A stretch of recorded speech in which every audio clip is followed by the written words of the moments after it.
Gyandeep YouTube channel पर आप सबका स्वागत है। आज मैं आप सबको इस वीडियो में हिंदी साहित्य के आदिकाल और पूर्व मध्यकाल यानी भक्ति काल से जो भी इंपॉर्टेंट क्वेश्चन बनते हैं सारे क्वेश्चन लेकर आई हूँ। टोटल 50 क्वेश्चन है और सारे क्वेश्चन इंपॉर्टेंट है, तो वीडियो को लास्ट तक जरूर देखिए। आप जिस किसी भी एग्जाम की तैयारी कर रहे हैं, आपने हिंदी विषय का चयन किया है, तो आपके लिए वीडियो बहुत ही इंपॉर्टेंट होने वाला है। वीडियो पसंद आए तो वीडियो को लाइक से सब्सक्राइब करना ना भूले।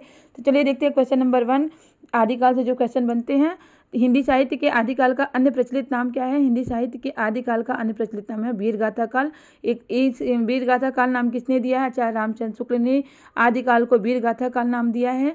तो विद्वानों के द्वारा आदिकाल को भिन्न भिन्न नाम दिए गए हैं और इससे भी एग्जाम में क्वेश्चन बनते हैं। अगर आप आदिकाल पर मैंने डिटेल में वीडियो बनाया, अगर आप वीडियो नहीं देखे तो जाके प्लेलिस्ट में वीडियो देख सकते हैं।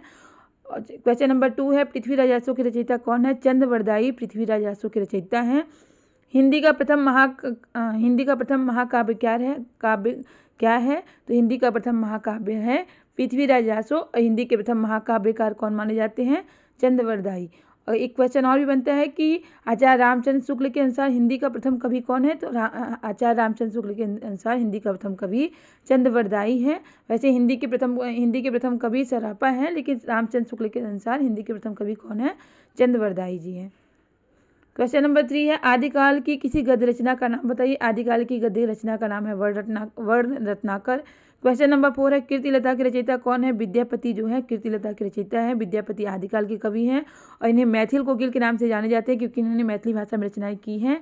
और इनकी 2 रचनाएं हैं, कीर्तिलता कीर्तिपताका, जो कि क्वेश्चन बनता है कि कीर्तिलता कीर्तिपताका किस भाषा में लिखी गई है? तो अवहट्ट भाषा में लिखी गई है।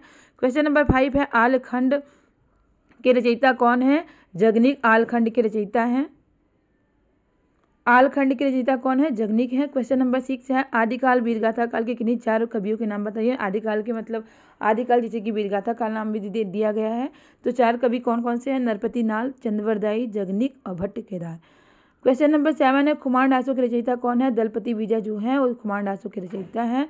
क्वेश्चन नंबर 8 है, मैथिल कोकिल के नाम से हिंदी साहित्य का कौन सा कवि प्रसिद्ध है? तो हिंदी साहित्य का कौन, अभी मैंने बताया कि विद्यापति जो कि आदिकाल के कवि हैं, ये मैथिल कोकिल के नाम से प्रसिद्ध है क्योंकि उन्होंने मैथिल भाषा में रचनाएं की हैं।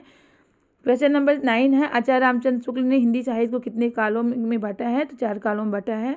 आचार्य रामचंद्र शुक्ल ने हिंदी को 4 कालों में बांटा है। क्वेश्चन नंबर 10 है, वीरगाथा काल की समय सीमा क्या है? वीरगाथा काल की समय सीमा है संवत 1050 से 1375। तो समय सीमा भी पूछ ली जाती है हर एक काल की, वीरगाथा काल की और भक्ति काल की, रीति काल की, आधुनिक काल की समय सीमा भी पूछी जाती है, तो आप लोग को पता होना चाहिए। इस पर मैंने वीडियो बनाया, आप लोग जाके प्लेलिस्ट में वीडियो देख सकते हैं। क्वेश्चन नंबर 11 है, जय मयंक जस चंद्रिका की रचना किसकी है? मधुकर कवि की रचना है। जय मयंक जस चंद्रिका मधुकर कवि की रचना है। क्वेश्चन नंबर 12 है, वीरगाथा काल के 3 अन्य नाम कौन कौन से हैं? तो देखिए, आदिकाल, चारणकाल, सिद्ध सामंत काल। वीरगाथा काल को ये 3 नाम भी दिए गए हैं। क्वेश्चन नंबर 13 है, विद्यापति की 2 रचनाओं के नाम देखिए। दो रचनाएं कौन सी है? कीर्तिलता कीर्तिपताका। और एक क्वेश्चन बनता है कि दोनों रचनाएं किस भाषा में लिखी गई है? तो अवहट्ट भाषा में लिखी गई है। क्वेश्चन नंबर 14 है, आदिकाल को वीरगाथा काल किसने कहा? तो वीरगाथा काल क्यों कहा गया है? रामचंद्र शुक्ल ने क्या कहा है? वीरगाथा काल कहा है। क्यों कहा है? क्योंकि इसमें वीरों की गाथाएं और कहानियां अधिक है, इसलिए इस काल को वीरगाथा काल नाम दिया है। किसने? रामचंद्र शुक्ल ने।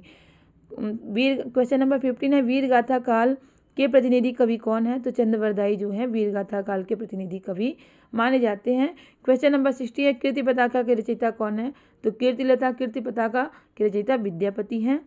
क्वेश्चन नंबर 17 है, विचल देव राजसो के रचयिता कौन है? नरपति नाल विचल देव राजसो के रचयिता हैं। अब इसके बाद हम लोग पूर्व मध्यकाल यानी भक्ति काल के बारे में जो क्वेश्चन बनता है, भक्ति काल से जो क्वेश्चन बनता है उसके बारे में जानेंगे। तो क्वेश्चन 18 है, हिंदी साहित्य का कौन सा काल स्वर्ण युग के नाम से जाना जाता है? इंपॉर्टेंट क्वेश्चन है, कई बार एग्जाम में पूछा जा चुका है। तो स्वर्ण युग के नाम से भक्ति काल जाना जाता है। पूर्व मध्यकाल यानी भक्ति काल स्वर्ण युग के नाम से जाना जाता है। और भक्ति काल में की 2 धाराएं हैं, निर्गुण काव्य धारा और सगुण काव्य धारा। और निर्गुण काव्य धारा के अंतर्गत आता है आपका ज्ञानशयी शाखा और प्रेमाशयी शाखा। और सगुण काव्य धारा के अंतर्गत आता है कृष्णा सही शाखा और रामा सही शाखा। तो देखिए यहाँ क्वेश्चन है, कृष्णा सही शाखा के प्रतिनिधि कवि कौन है? कृष्णा सही, हर एक शाखा के प्रतिनिधि कवि क्वेश्चन बनता है, तो ये आपको पता होना चाहिए। कृष्णा सही शाखा यानी कृष्णा सही शाखा के प्रतिनिधि कवि सूरदास है, मतलब जो कृष्ण के उपासक हैं कृष्णा सही शाखा के कवि माने जाते हैं। तो सूरदास जो है कृष्णा सही शाखा के प्रतिनिधि कवि हैं। क्वेश्चन नंबर 20 है, तुलसीदास भक्ति काल की किस धारा के कवि हैं? तो राम भक्ति धारा के कवि हैं, रामा सही शाखा के कवि हैं तुलसीदास। ये राम के उपासक है, इसलिए रामा सही शाखा के प्रतिनिधि कवि माने जाते हैं। कौन? तुलसीदास। और सूरदास कृष्णा सही शाखा के प्रतिनिधि कवि माने जाते हैं। क्वेश्चन नंबर 21 है, पद्मावत किस भाषा की रचना है? तो पद्मावत पूर्वी अवधि की भाषा है। किसकी पद्मावत किस भाषा की में रचा गया है? पद्मावत किसकी रचना है? आपको पता होना चाहिए, मलिक मोहम्मद जायसी की रचना है, जो कि प्रेमा सही शाखा के प्रमुख प्रतिनिधि कवि हैं। कौन? मलिक मोहम्मद जायसी। और इनकी एक रचना है जो महाकाव्य है, बड़ा महाकाव्य माना जाता है। हिंदी साहित्य का बड़ा महाकाव्य क्या है? तो पद्मावत। महाकाव्य पूछा जाएगा हिंदी साहित्य का महाकाव्य, प्रथम महाकाव्य क्या है? तो पृथ्वीराज आसो। लेकिन प्रथम बड़ा महाकाव्य क्या है? तो पद्मावत। और ये किसके द्वारा लिखी गई है? मलिक मोहम्मद जायसी के द्वारा लिखी गई है। किस भाषा में लिखी गई है? तो पूर्वी अवधि में लिखी गई है। क्वेश्चन नंबर 22 है, सूफी प्रेमाख्यान काव्य परंपरा के प्रतिनिधि कवि कौन है? तो मलिक मोहम्मद जायसी। मैंने बताया कि प्रेमाख्यान काव्य यानी सूफी प्रेमाख्यान काव्य के प्रतिनिधि कवि मलिक मोहम्मद जायसी हैं। क्वेश्चन नंबर 23 है, हिंदी साहित्य के पूर्व मध्यकाल का अन्य प्रचलित नाम क्या है? तो हिंदी साहित्य के पूर्व मध्यकाल का अन्य प्रचलित नाम है भक्ति काल। पूर्व मध्यकाल को ही भक्ति काल कहा गया है और उत्तर मध्यकाल को क्या कहा गया है? रीति काल नाम दिया गया है। क्वेश्चन नंबर 24 है, राम भक्ति शाखा के प्रतिनिधि कवि कौन है? तो तुलसीदास जी कौन है? राम भक्ति शाखा के प्रतिनिधि कवि हैं। क्वेश्चन नंबर 25 है, अष्टछाप के प्रतिनिधि कवि कौन है? तो सूरदास जो हैं अष्टछाप के प्रतिनिधि कवि माने जाते हैं। अष्टछाप में 8 कवि हैं, जिसमें से 4 वल्लभाचार्य के शिष्य हैं और 4 विट्ठलनाथ के शिष्य हैं। तो चारों 8 कवियों को मिलाकर अष्टछाप की स्थापना की गई है। किसके द्वारा? विट्ठलनाथ के द्वारा। सूरदास जो हैं वल्लभाचार्य के शिष्य हैं और अष्टछाप के प्रतिनिधि कवि माने जाते हैं। क्वेश्चन नंबर 26 है, भक्ति काल की किस गद्य रचना का नाम बताइए? भक्ति काल में कौन सी ऐसी रचना है जो गद्य रचना है? तो गोरा बादल की कथा। क्वेश्चन नंबर 27 है, रूपकों का बादशाह किस कवि को कहा जाता है? तुलसीदास को रूपकों का बादशाह कहा जाता है। ये भक्ति काल के सगुण काव्य धारा के रामा सही शाखा के कवि हैं। कौन? तुलसीदास। इन्हें रूपकों का बादशाह कहा जाता है। इंपॉर्टेंट क्वेश्चन है, कई बार पूछा जा चुका है। क्वेश्चन नंबर 28 है, आखिरी कलाम के रचयिता कौन है? तो मलिक मोहम्मद जायसी आखिरी कलाम के रचयिता है। इनकी रचनाएं हैं पद्मावत, अखरावट और आखिरी कलाम मलिक मोहम्मद जायसी की रचना है। ये सूफी काव्य धारा के कवि हैं। क्वेश्चन नंबर 29 है, अष्टछाप के कवियों में से वल्लभाचार्य के चार शिष्य कौन कौन से हैं? तो अष्टछाप में देखिए मैंने बताया कि अष्टछाप में 4 वल्लभाचार्य के शिष्य हैं, जो कि विट्ठलनाथ के कौन है? पिता हैं, और 4 विट्ठलनाथ के शिष्य हैं। तो 4 वल्लभाचार्य के शिष्य कौन कौन से आपको पता होना चाहिए। आपको 8 कवियों का नाम भी पता होना चाहिए, क्योंकि एग्जाम में क्वेश्चन पूछ लिया जाता है इसमें कौन से अष्टछाप के कवि हैं या कौन से अष्टछाप के कवि नहीं हैं, तो आपको पता होना चाहिए। तो 4 जो वल्लभाचार्य के शिष्य हैं कौन कौन से हैं? सूरदास, कुंभन दास, परमानंद दास और कृष्णदास, 4 वल्लभाचार्य के शिष्य हैं। क्वेश्चन नंबर 30 है, जानकी मंगल पार्वती मंगल के रचयिता कौन है? भक्ति काल पर मैंने जो वीडियो बनाया है उसमें अष्टछाप के बारे में मैंने डिटेल में बताया है, तो आप लोग जाके वीडियो देख सकते हैं, जिसमें 8 कवियों के नाम दिए गए हैं, 4 वल्लभाचार्य के शिष्य और 4 विट्ठलनाथ के शिष्य। क्वेश्चन नंबर 30 है, जानकी मंगल पार्वती मंगल के रचयिता कौन है? तुलसीदास जी हैं जानकी मंगल और पार्वती मंगल की रचयिता। इनकी 12 रचनाएं हैं, 12 ग्रंथ हैं और 12 ग्रंथ से क्वेश्चन पूछा जाता है। 12 ग्रंथ कौन कौन से हैं वो भी मैंने वीडियो में बताया है भक्ति काल के। क्वेश्चन नंबर 31 है, मध्यकाल को किन 2 भागों में बांटा गया है? तो मध्यकाल को 2 भागों में बांटा गया है, एक पूर्व मध्यकाल, एक उत्तर मध्यकाल। पूर्व मध्यकाल को भक्ति काल कहा जाता है, उत्तर मध्यकाल को रीति काल का नाम दिया गया है। क्वेश्चन नंबर 32 है, मीराबाई किसकी भक्ति थी? मीराबाई भक्ति काल की क्या है? कवित्री हैं और सगुण काव्य धारा की कृष्णा सही शाखा की कवित्री हैं और कृष्ण की क्या है? भक्त हैं। कौन है ये? कृष्ण की भक्त हैं। कृष्ण को ही आधार बनाकर इन्होंने पद और रचनाएं की हैं। क्वेश्चन नंबर 33, निर्गुण धारा को किस शाखाओं में बांटा गया है? निर्गुण धारा को मैंने बताया कि 2 शाखाओं में बांटा गया है, एक प्रेमाशयी शाखा, एक ज्ञानाशयी शाखा। ज्ञानाशयी शाखा के कवि ज्ञान की प्रधानता देते हैं और प्रेमाशयी शाखा के कवि प्रेम को महत्व देते हैं। क्वेश्चन नंबर 34 है, राम भक्ति शाखा और कृष्ण भक्ति शाखा किस धारा की हैं? तो सगुण काव्य धारा की। और ज्ञानाशयी शाखा, प्रेमाशयी शाखा निर्गुण काव्य धारा की है। और रामा भक्ति शाखा और कृष्ण भक्ति शाखा सगुण काव्य धारा, जो कि भक्ति काल के अंतर्गत आते हैं। क्वेश्चन नंबर 35 है, कबीर की भाषा क्या है? कबीर की भाषा है सदुक्कड़ी। कबीर की भाषा है क्या है? सदुक्कड़ी। कबीर की भाषा से भी क्वेश्चन बनते हैं। कबीर को किसने भाषा का डिक्टेटर कहा है? कबीर को भाषा का डिक्टेटर किसने कहा है? हजारी प्रसाद द्विवेदी जी ने कहा है। पंचमेल खिचड़ी किसने नाम, इनकी भाषा को किसने पंचमेल खिचड़ी कहा है? तो रामचंद्र शुक्ल ने दिया है। तो इनकी भाषा से भी क्वेश्चन बनते हैं। क्वेश्चन नंबर 36 है, कबीर की पत्नी का नाम क्या है? कबीर की पत्नी का नाम है लोई।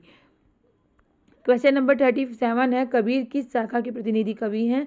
कबीर भक्ति काल के निर्गुण धारा की ज्ञानाशयी शाखा के प्रतिनिधि कवि हैं। निर्गुण धारा में 2 शाखा हैं, एक ज्ञानाशयी शाखा, एक प्रेमाशयी शाखा। एक ज्ञानाशयी शाखा के प्रतिनिधि कवि हैं। और प्रेमाशयी शाखा के प्रतिनिधि कवि कौन है? मलिक मोहम्मद जैसी। क्वेश्चन नंबर 38 है, भक्ति काल की 4 शाखाओं के नाम बताइए। तो 4 शाखाएं कौन कौन से हैं? भक्ति काल में 2 काव्य धारा, एक निर्गुण काव्य धारा, एक सगुण काव्य धारा है। निर्गुण काव्य धारा में आपका ज्ञान मार्गी और प्रेम मार्गी आता है। और सगुण काव्य धारा में आपका कृष्ण भक्ति और राम भक्ति शाखा आते हैं। तो 4 शाखाएं हैं कौन सी? भक्ति काल की। भक्ति काल की समय सीमा देखिए, समय सीमा भी पूछ लिया जाता है। तो समय सीमा है इसकी संवत 1375 से 1700 ईस्वी। क्वेश्चन नंबर 40 है, भक्ति काल का दूसरा नाम क्या है? तो पूर्व मध्यकाल को ही भक्ति काल नाम दिया गया है। क्वेश्चन नंबर 41 है, रामचरितमानस की रचना किसने की, किस भाषा में की गई है? रामचरितमानस तुलसीदास की रचना है। और किस भाषा में इसकी रचना की गई है? अवधी भाषा में की गई है। रामचरितमानस में कितने कांड है? क्वेश्चन पूछे जाते हैं। तो इसमें 7 कांड है रामचरितमानस में। कौन कौन से? बाल कांड, अयोध्या कांड, अरण्य कांड, किष्किंधा कांड, सुंदर कांड, लंका कांड और उत्तरकांड। तो 7 कांड आपको पता होना चाहिए, क्योंकि इससे भी क्वेश्चन बनते हैं। क्वेश्चन नंबर 42 है, सूरसागर किस भाषा में लिखी गई है? तो सूरसागर ब्रजभाषा में लिखी गई है। और सूरसागर किसकी रचना है? तो सूरदास की रचना है। क्वेश्चन नंबर 43 है, कबीर की भाषा के 2 नाम बताइए। तो इनकी भाषा को सदुक्कड़ी नाम दिया गया है और पंचमेल खिचड़ी नाम दिया गया है। क्वेश्चन नंबर 44 है, 4 सूफी कवियों के नाम बताइए। मलिक मोहम्मद जायसी, कुतुबन, मंजन और आलम। ये चारों कौन है? सूफी कवि हैं, मतलब प्रेमाशयी शाखा के कवि हैं, निर्गुण काव्य धारा के। क्वेश्चन नंबर 45 है, मधुमालती किसकी रचना है? मधुमालती मंजन की रचना है। क्वेश्चन नंबर 46 है, सूरदास की भक्ति किस भाव की है? तो सूरदास की भक्ति सख्य भाव की है, मतलब सखा भाव की है इनकी भक्ति। और कृष्ण की उपासक है कौन? सूरदास। और तुलसीदास की भक्ति किस भाव की है? तो दास्य भाव की है, दास भाव की इनकी भक्ति है, मतलब अपना दास मानते हैं राम जी को अपना। तुलसीदास की भक्ति किस भाव की है? दास्य भाव की है। और सूरदास की सख्य भाव की, मतलब कृष्ण को अपना सखा मानते हैं और ये कृष्ण को सखा मानते हैं और ये राम जी को अपने को राम जी का दास मानते हैं। क्वेश्चन नंबर 48 है, मीराबाई की रचना किस नाम से संकलित है? मीराबाई की पदावली नाम से संकलित है। क्वेश्चन नंबर 49 है, तुलसीदास के दार्शनिक विचार किस पुस्तक में है? तो विनय पत्रिका इनकी एक पुस्तक है, उसमें इनके दार्शनिक विचार हैं। विनय पत्रिका से एक क्वेश्चन और बनता है कि विनय पत्रिका की भाषा क्या है, किस भाषा में लिखी गई है विनय पत्रिका? ब्रज भाषा में लिखी गई है विनय पत्रिका। क्वेश्चन नंबर 50 है, तुलसीदास के राम के स्वरूप क्या है? तो इनके तुलसीदास के राम का स्वरूप मर्यादा पुरुषोत्तम है, मतलब इनके राम जो है मर्यादा पुरुषोत्तम है। एक लास्ट क्वेश्चन है 51, जो कि आप लोगों के लिए है। आप लोग इसका आंसर बताइए। हिंदी का आदि कवि किसे माना जाता है? तो हिंदी का आदि कवि किसे माना जाता है? अब्दुल रहमान को, या सरापा को, या शंभू को, या पुष्पदंत को? तो आप लोग इसका आंसर कमेंट बॉक्स में ज़रूर बताइएगा, इससे पता चलेगा कि आपकी तैयारी कैसी हो रही है। तो एक क्वेश्चन आप लोग के लिए है। तो उम्मीद है कि आप लोग को वीडियो जरूर पसंद आया होगा। वीडियो पसंद आया हो तो वीडियो को लाइक से सब्सक्राइब करना ना भूलें, क्योंकि आपका लाइक से सब्सक्राइब ही हमें मोटिवेट करता है इस तरह के क्वेश्चन लाने के लिए, इस तरह की टॉपिक लाने के लिए, जिससे आपकी अच्छी तैयारी हो सके और आप अपने एग्जाम में सफल हो सके। इसी तरह के क्वेश्चन, इसी तरह की टॉपिक की तैयारी करने के लिए हमारे चैनल से जुड़े रहें। तब तक के लिए मिलते हैं नेक्स्ट क्लास में। बाय।